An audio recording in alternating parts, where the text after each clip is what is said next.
Hema Sane, the botanist who made austerity bloom, died on September 19, aged 85, by Rhett Ayres Butler.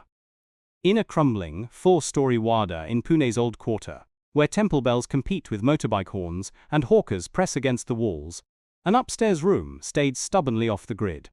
There, surrounded by sparrows and squirrels, a small woman in a plain cotton sari wrote longhand by daylight or by the glow of a kerosene lamp.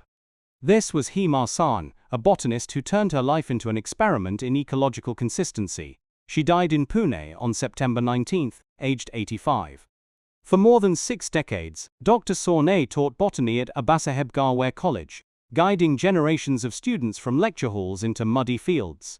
She wrote over 30 books on India's plants, ranging from technical texts on plant morphology to lively works on Indian spices and the trees of Buddhism.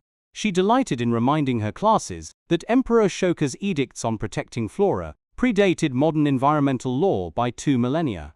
Science and cultural history, she believed, were not at odds, but branches of the same tree. What set her apart was not only her scholarship, but her refusal to live as her city did.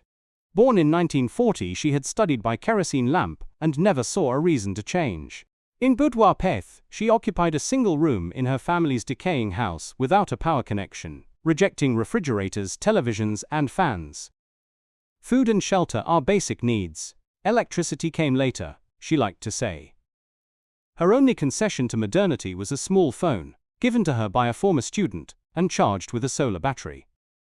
She rode a battered lunar moped, owned 2 saris for daily wear and a few more for lectures, and kept her possessions to books, papers, and little else.